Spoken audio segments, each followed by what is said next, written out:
Board के द्वारा जमीन कब्जाने और हथियाने का खेल लगातार जारी है। तमिलनाडु के बाद अब कर्नाटक के एक गांव पर वक्फ बोर्ड ने अपना दावा ठोक दिया है। यहाँ की 1200 एकड़ जमीन, लगभग 2000 बीघा जमीन पर शाह अमीनुद्दीन दरगाह ने अपना हक जताया है। राज्य की कांग्रेस सरकार ने किसानों को नोटिस भेज दिया है।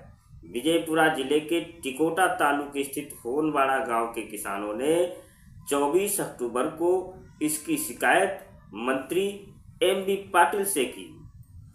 किसानों ने मंत्री को बताया कि उन्हें नोटिस मिला है जिसमें कहा गया है कि उनकी जमीनें वक्फ बोर्ड की हैं। किसानों का दावा है कि अधिकारी इस क्षेत्र को शाह अमीनुद्दीन दरगाह से जुड़ी मुस्लिमों की मजहबी संस्था के रूप में नामित करने का प्रयास कर रहे हैं। ये नोटिस तहसीलदार द्वारा भेजी गई है। उसमें पुराने सरकारी रिकॉर्ड का हवाला देते हुए जमीनें वक्फ बोर्ड की बताई गई। रिपोर्ट के अनुसार आवास, वक्फ और अल्पसंख्यक कल्याण विभाग के मंत्री जमीर अहमद खान ने इस महीने की शुरुआत में वक्फ अधिकारियों के साथ बैठक की थी। इस बैठक में वक्फ भूमि पर अतिक्रमण को लेकर चर्चा की गई थी। इन चर्चाओं के बाद अधिकारियों ने अवैध अतिक्रमण को हटाने का प्रयास किया और इसके तहत ये विवादास्पद नोटिस भेजा गया है। होनवाड़ा ग्राम पंचायत के उपाध्यक्ष सुनील शंकरप्पा तुड़ीगल ने कहा कि नोटिस में कहा गया है कि यह जमीन शाह अमीनुद्दीन दरगाह की है, लेकिन यह दरगाह सदियों से अस्तित्व में नहीं है, जबकि पीढ़ियों से हमारे परिवार इन जमीनों के मालिक हैं। लगभग 41 किसानों को नोटिस भेजे गए हैं। उनसे स्वामित्व का कागजात देने के लिए कहा गया है। अगर सरकार नोटिस वापस नहीं लेती है तो हम विरोध प्रदर्शन करेंगे। वक्फ बोर्ड का दावा ये कि नोटिस 1974 के गजट की घोषणा पर आधारित है।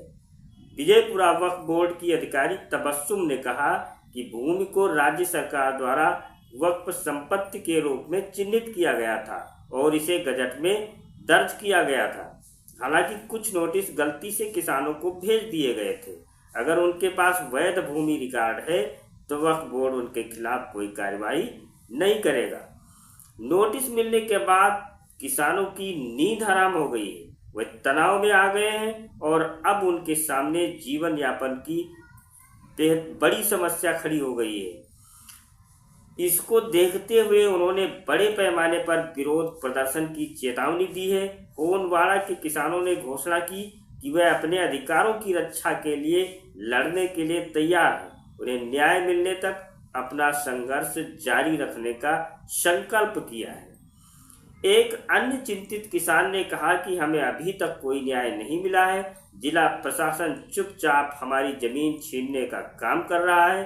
अगर ऐसा ही चलता रहा तो हमारे पास विरोध के अलावा कोई विकल्प नहीं बचेगा। हमारी जमीन हमारी आजीविका है और हम इसे किसी भी हालत में किसी को छीनने नहीं देंगे।